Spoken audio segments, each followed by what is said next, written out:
87,000. Surprises me. That's exciting. I'll point my microphone towards my face and maybe I'll be heard better. Who are you? Oh, Wimbimbo. Oh, the guy from the billboards. Oh, yeah. No, my famous billboard that it's been graffitied to all hell, but it's there.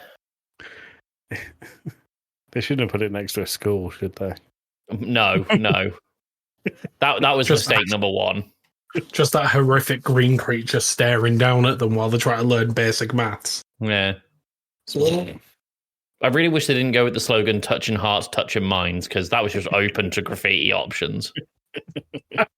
Touching minds. Touch with your kids. Remember.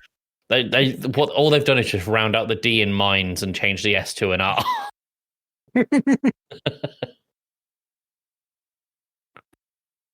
Joey's working out. Oh, got it. There you go. There you go. Way too long. Yeah. Great that we're opening with jokes about me being a diddler of some sort. Well, there you go. There's the thing to clip, people. Brilliant. Thank you, everyone. Hi. Guys, how we doing? Swell. How are you, Tim? F***ing bacon in this room, although I am wearing a jumper. With the jumper behind you. Hot. It's a jacket. It's Greg's jacket. Why you got Greg's jacket? Yeah, the Greg's jacket.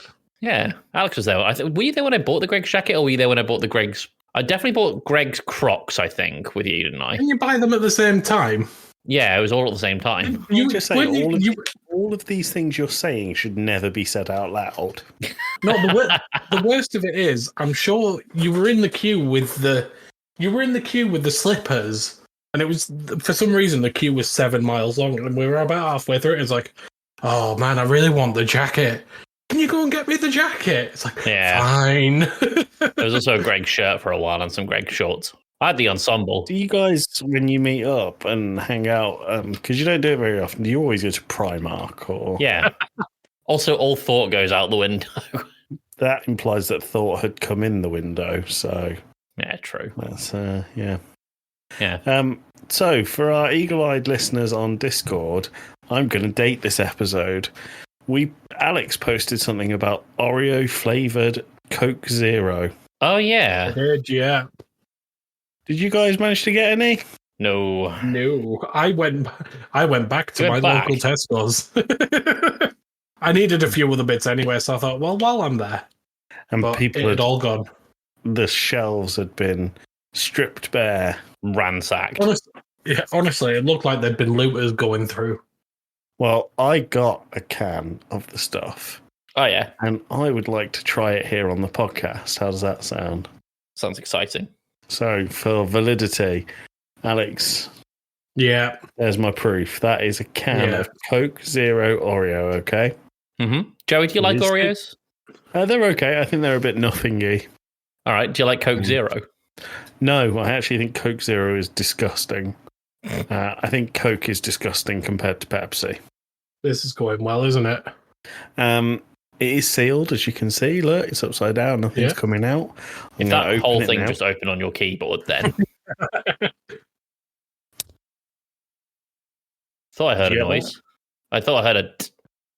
Yeah. Today, you didn't get the full opening. No, but I'll add something in post here. Okay, cool. Well, it's open. He's taking a sip, ladies and gents. Oh, those eyes. That's not a great look. He's grimacing. He's fine? It's fine. It tastes like Coke Zero with Oreos in it. I mean, what do you want me to tell you? It's a bit like, have you ever had cream soda? Yeah, I hate cream soda. I love cream soda. Reminds me of that a little bit. It's Coke with a bit of an Oreo-y aftertaste. Oh my god, Alex, I've just looked in the messages and saw your mic arm stuck to your monitor arm. To be fair, it's surprisingly stable. I think I've got a photo somewhere of my old monitor mount when I had a 4-monitor setup, and one of my monitors was held on with a very long bolt and 12 washers. 4 monitors, Tim. Yeah. 4 monitors? That's insane. 4 monitors, Jeremy. It's so we can have a billboard on each screen. Yeah, Smart. it's for my billboard planning. I'm glad you got the reference, Tim. I did. 4 monitors? That's insane, Jeremy. I fucking love that bit. Alex, you look confused. It sounds like Peep Show. It is Peep Show. Well, I've watched all of Peep Show, but I can't remember much of it. It's when he thinks Jeremy gets a job. Deal. Yeah, Jeremy gets a job and he takes Mark out for a meal and he orders 4 naans and Mark goes, 4 naans, Jeremy? That is insane. Joey said Joey said the most poignant thing about Peep Show to me, which is that everyone wants to be Jeremy, but everyone's more of a Mark. Yeah, when you accept that you are a Mark, you've grown up. I'm definitely a Mark. My friend that I used to work with said that he realised he was a Mark when he said, there's a line in Peep Show where he says, oh, I'm smiling at you now, but one day I'll snap and I'll come in the office with a Kalashnikov and that'll be the end of all of you. And my friend Sean told me that was the point where he realised he was Mark. Everyone has their moment of awakening. Mm-hmm. Yeah. My favourite Peep Show line before we move on, Tim, is jokes on them. I'm the real winner. They think I've myself when actually I've in my pants. Yeah. I'm a big fan of when Mark and Sophie are in therapy and Sophie says she has 2 cracking lines in there, which is Mark tends to finish having sex before I've started to enjoy it, which is a phenomenal line. God, and then that's like looking in a mirror. And then there's another line where it's like, I'm just feeling a little unfulfilled. And Mark just turns around and is like, unfilled? And he's like, no, unfulfilled. And then there's the classic. I've always thought I'm a bit of a pedophobe. Oh my God, I did always wonder. And he thinks a pedophobe is a mega pedo. Yeah, it's like a homophobe and pedophile. Very good. Anyway, Tim. What a fucking show. Yeah, we should probably get on with it. This episode of the Game Club Pod contains spoilers for The Last Federation.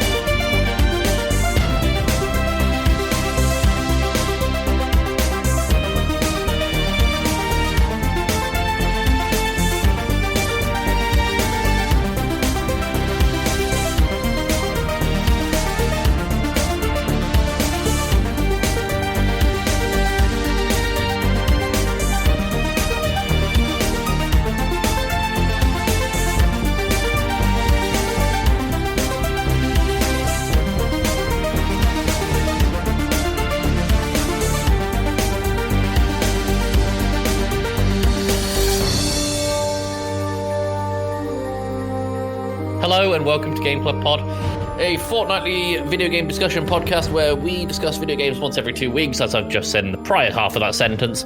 I'm Tim at Wembembo on everything. I'm also joined this week by my brother, Joey Fitz. Hello, Tim. I'm discussing the thought of discussing this discussion with you. That's great, and I'm also joined by the northern boy, the man from the north, Alex. I can't wait to review this review so we can get a review score for the review. That's great. Thank you, everyone. I can't wait to discuss that with you. So we're here to talk about The Last Federation, but as always, we open up with a question just to kind of get some thoughts going. Guys, what's your favorite space exploration game? Oh, that's a big question. Yeah. I was going to say it's very niche. I don't know how many I've played that on The Last Federation. I mean, Starfield has got some, for all its flaws, it has got some pretty good space exploration. How long did you play Starfield for? Not very long, because it kept on crashing on my Steam Deck and PC, and I'm waiting for a big patch. The patch that seemingly isn't going to come. For 6 minutes. 6 minutes? I didn't get out of the opening base. Okay, what about No Man's Sky? Because No Man's Sky's got some stuff. I was going to say No Man's Sky is one of mine. What about Space Station Silicon Valley, kind of? I've played it. Tim. Yeah. What about Space Engineers? Space Engineers is also pretty good. Joe, it's basically just Gmod in space. I like that. I've not played it, but I like it. Oh, it's phenomenal. Just build ships and ram them into each other, or like Alex, send each other missiles with the words you on the top. Alex, what was that game that we played that was two astronauts in space? And Heavenly Bodies. Swap in space. Yeah, Heavenly Bodies. That can be one. I enjoyed that a lot. I enjoyed every now and then the panic when one of us just started to drift off into space. What about what's the one we played not too long ago? Zero. Event Zero. I didn't think much of it. All right. What about Observation? What? I don't know Observation. Oh, we should do Observation for the podcast. You play as a ship's AI that's going rogue as it's being sucked into a black hole. It's really interesting. Sounds like Event Zero. No, you play as the AI. What about EVE Online? Never played it. My favorite thing about EVE Online is when players have their ships blown up that are worth like 5 or 10k, and like people record the arguments and upload them to SoundCloud. SoundCloud. To SoundCloud. If you could type in EVE Online clan arguments in SoundCloud and find people just screaming at each other. Jesus. I don't know. Lilac Wars. I'll take Lilac Wars. Yeah, you go across the galaxy in that. Across the universe. Never heard of it. Yeah. Yeah, you Star Trek. You Lilac War across the universe. Yeah, it's the same game. You must have heard of Star Fox, Alex. I've heard of Star Fox. Yeah, it's the same game. Yeah. One's an American name, one's a European name. Oh. You're here. You learn something new every day. Yeah, that's exciting for you, Alex. Very proud of you. That's my one, Lilac Wars. What about you, Alex? Yeah, No Man's Sky and Space Engineers. I think I'm going to have to go with No Man's Sky for me. I would like to play Space Engineers. You would probably have a great time with Space Engineers. It's not just the fact that it's entirely set in space. You can actually go down to planets and start exploring and stuff, but you better make sure that you have the stuff to get back out to space, because otherwise you're spending a long time on that planet. It's one of them as well. £15? Is that how much it is now? That seems about right. No, she's wrong. I want free. Everything free. I don't think you understand how the economy works, Joey. I would be a good leader. If elected. Days Oreo Coke for free. Yeah, I mean, I've actually continued drinking it. It's okay. It's kind of Moorish. It's not like Moorish. Stockholm syndrome. It's like meth. It's a bit Moorish. The thing is, I keep well done. Back to Peep Show. I keep drinking it and then thinking it's not actually that nice, and then I forget that I think it's not that nice, and I just drink it again. It just falls out your brain immediately. Exactly. Well, we should talk about the Last Federation, being as we've been waffling on for a little bit now. Let me pull up my notes on this. So, The Last Federation is a game that came out in 2014 and was developed by Arkan Games. It is an indie strategy game, it kind of combines the political RPG with space exploration, resource management, and turn-based bullet hell dogfight action. Really weird blend of stuff. To go through some accolades that it's received, it's got a 7 out of 10 on Steam scores. IGN gave it a 6.9 out of 10. Very nice. GOG gave it a 3.8 out of 5. Okay. And it's got out of 10 would be harsh. That's brutal. And it's got a 72 out of 100 on Metacritic. I'm going to go to immediate thoughts with Alex. As I'm yawning, yeah. I enjoyed it. I like strategy games. I thoroughly enjoyed my time in this. It is a bit information intense. Yes. At the start, your first run through of this game will be, what the hell am I doing and what does it all mean? Because you can look at a list, Joey's waving and pointing at himself. But you'll have a list of information, and then you'll have a second list of information that relates to the first list of information, and then there'll be a third over there. It's a lot going on the screen at once, but it was good. I enjoyed it. You liked it? I don't regret playing it. Great. Joey, what about you? I had no idea what I was doing for my entire 4-hour playthrough. There was... The thing is, so even the bullet hell, I had no idea what I was doing. I was just kind of flying near things and then auto-cannoning my way to the next screen. I managed to annoy everyone to the point where it was just their sole intention to kill me. Even when I was going out of my way to like share my knowledge with them and give them free stuff, essentially. I think they kind of saw me as a doormat from minute one and just absolutely trampled me. But I thought, well, I'm an hour into this now. I'm not going to go back. So I'm sure it's good. I'm sure that if it's your kind of game you like to play, then great. But for me, woof. Lots of information, lots of confusion, lots of angry people. Yeah, there's this game is not great at conveying, like, trickling information to you. Like, I feel like it could really benefit from just being like, here is one, maybe two things at a time, but instead it's like, here is all the systems, or a third of them anyway, over the course of several hours. I personally had a great time with this. My favorite playthrough was still my first one, because we should probably tell the audience, no two playthroughs of these are the same. Your origin setup story is always going to be the same, but no two playthroughs are going to be alike. And on that kind of end, everyone has the same objective, which is unite the galaxy so that there can be no war in the galaxy. That's about it. That's the bit that I failed. Well, it seems like that everyone was unified around, like banding together against you, for what that's worth. True. Yeah. So you did unify. Yeah. Unified through You just weren't invited to the party. A common enemy, this guy. So everyone starts off the same. So I'll briefly run through the kind of setup story, which is you are the last of a species of space Hydra. And your species were incredible at science, like the best in the galaxy. So as soon as your species starts getting like spacefaring, any other species that tries is immediately shot down. So all the other species in the galaxy are like, right, fuck these guys. And they destroy the Hydra planet with a rocket-powered moon. And you happen to be the last one alive out in space. And you are picked up by, and I'm going to call them Species X because this changes every playthrough.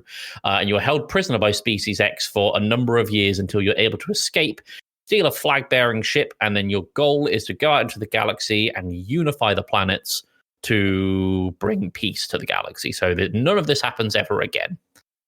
After that, the game really opens up and the universe is yours to explore, to adapt, to respond to in terms of political events and events that can happen. Can I just say that trying to unify the people that blew up your people with a rocket-propelled moon is soy boy behavior? Yeah, it's I'm sorry, sir. I say doing this. I don't know what the action's called. The uwu finger pointing together. That one, yeah. I really hate the term soy boy, but when he's described it there, Tim, I just thought, fucking hell, that's weak, isn't it? Yeah, that's beta behavior. Beta cuck. So I'm not. I've already spoken about my first playthrough before on Podmas a couple of years ago. So I don't remember what episode it was in. So go and listen to them all again. Thank you. It was the Last Chance Awards, last Podmas. Oh, there you go. So that's how far in this episode has been in the works. So for me on this playthrough, I didn't get to unify the galaxy. I didn't get to complete a run on this particular session. By the way, a run is complete either when you die or the universe is unified. But again, how you approach it is very, very different.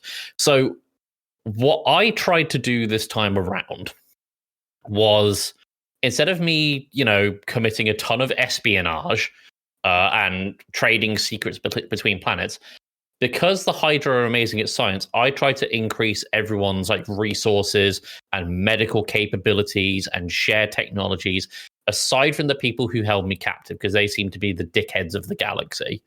So I made it my goal to get everyone together on the one side of the galaxy and just bum rush them. So What did you guys want? What did you guys go for in terms of strategy? I don't know. Joey blanked it. I did. Like I said, everyone at least disliked me. Everyone. There was a lot of people that loathed me, but I would say there was probably 4 that loathed me, and the rest would dislike. They all wanted me dead. Sure. So we should also highlight as well that when you start the game, the species in amongst the galaxy, generally speaking, don't get on. But one of the things you can do as an action to strengthen your relation with that species is to build the relationship with another species in the galaxy. So you're effectively like acting as a peace ambassador between the 2 planets. With a bullet hell shooter. With a bullet hell shooter involved. We should probably talk about the mechanics of this game. So we mentioned political RPG and turn-based bullet hell. The political RPG is this game's main bread and butter, I think, where you're sat on planets, running democracies, doing diplomacies, being an ambassador, helping out with resources. And as you're doing this, the game encourages you to use like the times 2 time thing. So like the game speeds along while you're doing this. And as this happens, you're watching events in the galaxy unfold. So for me, I was watching the dickhead species in my galaxy take over mining outposts and try... Sorry, my Google phone's just come up when I said dickhead species. Calling Joey. Yeah, so... regardless, they were essentially just being knobs in the galaxy. So I was essentially putting out little fires in between doing bits of diplomacy and democracy. Alex, Nice. What about you? I did not realize when I started my playthrough that the planet that you land on, the initial planet, your Planet X as you call them, I didn't realize they were the ones that captured you and took you hostage. So I made friends with them, but I focused on my first playthrough. I focused all my energy into increasing my Stockholm syndrome as much as possible, to the point that one of the other races took over every other planet in the galaxy without me really realizing. So I got to the end of that playthrough and I went, right, don't focus on, be friends with everyone. Don't just focus on one person. So I'm the same boat as you. I've never completed a playthrough because I just die. Yeah, I I've mean, never successfully completed one. Me. Thank you for capturing me. I've had such Thank a you lovely for time capturing here. me. I'm going to build a spaceport. So for me, because Species X were taking over all these mining outposts, I was finding that a bunch of other planets were like running really low on medical supplies and their environments were like going to shit. But like in terms of overall happiness, they seem pretty good. Like I showed Alex a screenshot at one point of my game and there were just like several planets that had been taken over by Captain Dickhead. And he like He's so the one like with his own brand of cereal. Yeah, absolutely. So that's another fun thing. It's a salty surprise. When it comes to this political RPG, again, we've said we're not referring to any specific species at the minute because, again, it changes from playthrough to playthrough. A, what species are actually in your playthrough, but B, what planet they're on, and C, what their morality system is based on, because each species has its own kind of unique moral compass that will change depending on the environment that they're in. So on my first playthrough, for example, I had a species of business robots that their entire moral compass was determined by what makes them money. That sort of thing. That was the Evox, wasn't it? That was the Evox. Now, they died very early in my most recent playthrough. They were one of the first to go. Through no fault of my own, I was stood on another planet basically just reading books and sharing knowledge. Yeah, but then we have the other side of this game's coin, which is the bullet hell aspect. Now, this game's bullet hell is really interesting because it's a turn-based bullet hell, and I've never played anything like that before. For the audience who don't know, a bullet hell is a game genre where you are a tiny little ship or person moving up and down and left and right on a screen trying to avoid bullets. But they've added a turn-based element to it, and there's a lot of them, like an awful lot of them. But this Archon games have added the system of the game stops every 2.5 seconds, so you can replot your course and you can put more stock into your shields or your engines or your artillery, for example. And in doing these missions, you are essentially aiding in takeovers, aiding in raids, aiding in wars, all sorts of stuff. So if you're particularly helping a species with, let's say, I don't know, keeping warm, for example, they need heating for their environment, then you might want to go out to a pirate outpost and steal some technology that they have. And so you'll find you'll get a little troop of people from that species coming along to help you. And in return, you'll also be receiving technology for your ship that you can use. For example, cloaking devices or bullet deflectors for like a few seconds that can really save your skin per fight. I had a number of fights where my ship's hull had only about 30 health left. Like by the time I left the battle, and like it was because of those abilities that I'd found on previous pirate raids. Nice. I found that a lot with the bullet hell. Well, it's influenced quite a lot by how much people want you dead. Yeah. Because the further I got along in my playthrough where everyone disliked me, it was like 60 ships against my one. Yeah. And I had no idea about the upgrades. I heard Alex speaking about them a little while ago, and I was like, right, so I could have upgraded. And I was basically trying to duke it out for like as long as I can with everyone trying to kill me. It was definitely a bullet hell. I actually think the bullet hell bit was really, really good. It's interesting. I've never played a bullet hell with a time stop mechanic. No, me neither. Yeah, it was cool. Alex, what do you think of the bullet hell? Any highlights? I was the opposite side of it. I didn't particularly vibe with the bullet hell aspect of it. No? I'm not a big fan of bullet hells because too much on screen brain go burr. I'm an anime fighting game player. I'm used to that. And I have ADD. Ah. I think it was. I get why they put it in the game, but I think there could have been a better combat mechanic than a bullet hell. But that's just me. It's just my personal taste. Yeah. Good. All right.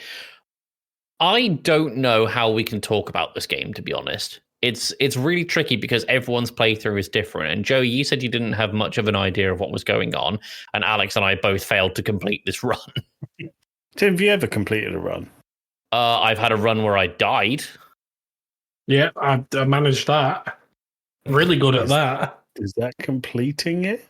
It's finishing. It's 8 completing. So no, you haven't completed it, really. The way I died, so that because your planet exploded through no fault of your own, definitely the rocket-powered moon, the resources that you need for your species, for you to survive, are often found on other planets. So for me, Space America, as I called them in Game Club Pod Last Chance Awards last year, they basically made my air unbreathable and killed me that way. It's an effective tactic. It was very effective. All they had to do was pay the business robots several million credits, and their moral compass went burr. But I don't understand this burr thing that you guys do. I've never felt so old on this podcast, but you keep saying go burr, and that doesn't mean anything. It means go fast. Yeah. Why does it mean go fast? Because burr. It's like an engine. It go burr. This is like having your granddad in the conversation. And can you teach me how to use the DVD player again? What does lit mean? What is a skibbity toilet? How do I slay? Yeah, sorry, I'm taking you off track. No, you're good. You're good.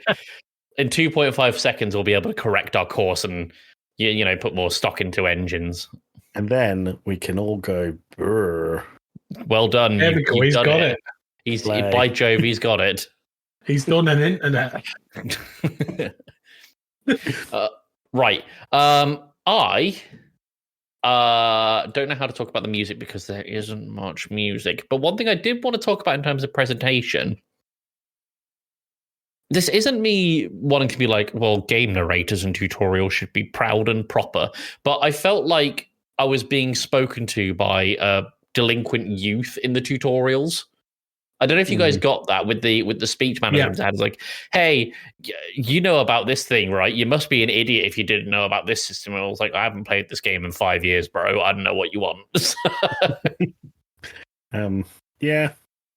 I felt The tutorial basically talks to you in a very informal manner, and I'm not a big fan. There's already a lot of information to digest, yet like without being skibbity toileted out. I feel like after everything I just said, I've never felt older than needing to be called an idiot by an in-game narrator telling me that I should know so much information that I really did not have any clue about any of it. And just coming out here with place. If you riz that alien over there, there'll be a gat or whatever it was. Tim. What? That's the Tim, you want to put that out on the is- internet? Yeah, the sure. narration is that the beep of the week? The narration gave me my brat summer. Slay. Slay. Do you know the worst thing is I only know these things from those stupid Gen Z writes our advert TikToks. Honestly, if I see one more of them, I'm going to throw myself out of the window because every time I see it, I just think you are a 60-something-year-old man who's running a shop or a business, and you sat there going, "Yes, fam, slay, get that gat." There's a guy on my team who talks like it, and I find it very funny. It is quite funny. Yeah. Good. No cap. All right. No cap, for real, for real. Jeez. All right. Jesus. Should we talk about scores? Because I don't know what we can do, what else we can do with this episode. Yeah. Great. Yeah. Who has the score sheet up? Not me. I was going to say I can get it up, but that's contradictory to all of my old comments.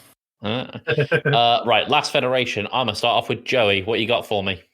Well, the game was giving me major information energy. Did you understand the assignment? I did understand the assignment, and when the narrator tried to riz me up, I felt 2 foot tall, for real, for real. Did it give you main character energy? Well, yeah. Yeah. I don't know what to say.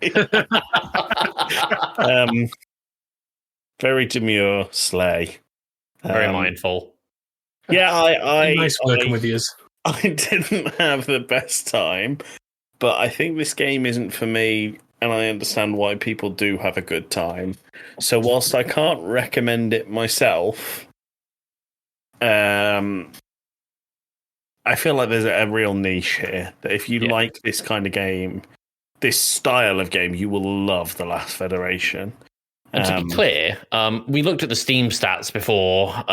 It's very niche. Yeah, it's very niche. The all-time peak of players was on launch day, April 18th, 2014, with 650 players. And since then, it's been averaging about 1.5 a month, and yet it's still getting updates, Concord. We will also worked out that between the three of us, that 1.5 may have been just us three playing it for the podcast. When we checked it, there was 0 players on it. So this game is niche city. I can't recommend it, but if you like this kind of wild strategy, no two playthroughs is the same kind of game, I think you would get on board with it. I'm going to give it a 6 out of 10. 6 out of 10. Lovely stuff. Alex, what about you?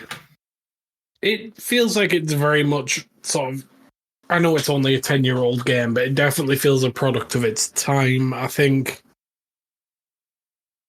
there's something there to the game, in terms of especially, I'm not going to say the bullet hell mechanics is great, but the the political system and all of that, and the way all of that works, I think Joey.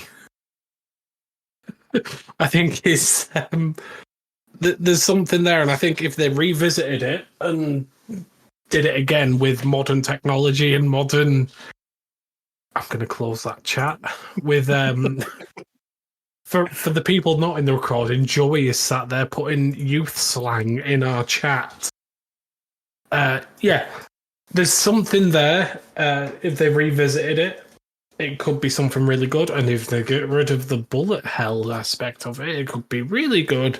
I think Joey's score of a 6 is fair, so I'm also going to say a 6. If you're a fan of strategy games, especially sort of political strategy games, give it a go. Just don't expect anyone to be talking about it because there are no players. Yeah, it's Tim. If you like being a grand strategy gamer who's also a hipster, pick this. I think this is one of the more unique titles we've played on the podcast, just for the sheer blend of genres that I've never seen anywhere else. And do you know what as well? I was looking at the Steam store. I've just got it pulled up here. The base game on its own is £16.75, which is a lot. But equally, you're getting a lot out of this game. You're getting something really unique that's got tons and tons of depth. And for the extra, £3, £4 maybe, you can also get the DLC included. If this sounds like something that is up your street. Can I give you a sick life hack? Go on. Use CD keys. Yeah, CD keys will probably have it cheaper. £3 on CD keys. Yeah, go grab it on CD keys. It's absolutely worth the £3 if you. And again, we stress that this is only on PC because this is very much a mouse and keyboard game. I didn't do this one on the Steam Deck because it's verified in that it will run. But I would not play this on the Steam Deck. This just isn't appropriate for it. Could you imagine trying to read all that information on the Steam Deck? I know the Steam Deck's got a good screen and everything, but it is a small screen and it is a lot of information. It is a lot to go through. I think I'm going to give this a 7 out of 10. And I would recommend this. Again, if you're interested in something really, really unique, it's £3 on CD keys. Just go and grab it. At the very least, you get to tell, the people that you're talking to, hey, I've played something really different this evening or whatever. Cool. That gives us an average score of 6.3 recurring. Right, Joey's I'm hoping done with youthful slang. I'll stop it. I think I'm having a mentee bee. The requirements sometimes we do in this. If you have a calculator, you can probably run The Last Federation. The graphics requirement on Steam is a monitor with 720p monitor. It's 1 gig, and you need 2 gig of RAM. Yeah. Basically, this is one of those games you could play off your smart fridge. The vibe is immaculate. Yeah, it understood the assignment. We stand The Last Federation. We stand it. That Oreo Coke's gone right to your head, Joey. I think it's actually got crack in it. What's going on? Well, join us in 2 weeks, everyone. Like this. Join us in 2 weeks, everyone, for our last game of the year. It's Transistor. Oh, that's me. Transistor. Yay. Is that your first game, Alex? Yes. God, you're really hanging about here, aren't you? Yeah, like some sort of ghost, but hasn't died yet. In other words, a loiterer. Slay Queen. Sorry, but I came in here and it was like, oh, you can join us. We want you to be in it, but we're not going to do any of the admin. He's absolutely serving admin. Tim's in control of when this ends. So, Tim, when this feels too much, then you can... It felt too much about 15 minutes ago. I would say that it's lit. This episode is very slay. This It's episode is buzzing. sending me. It's buzzing. Alex, that's so offensive. You have no idea. No, I don't. Does anyone have anything for the Sorry. post, Amble? No, it's not. Is it offensive? No, it's not. No, it's not. God, I feel so old. All right. Does anyone have anything for the post, Amble? No, Queen. All right. Well, we'll end the episode there. Join us in 2 weeks' time for Transistor with Alex. Thanks for hanging out, everyone. Goodbye. Goodbye.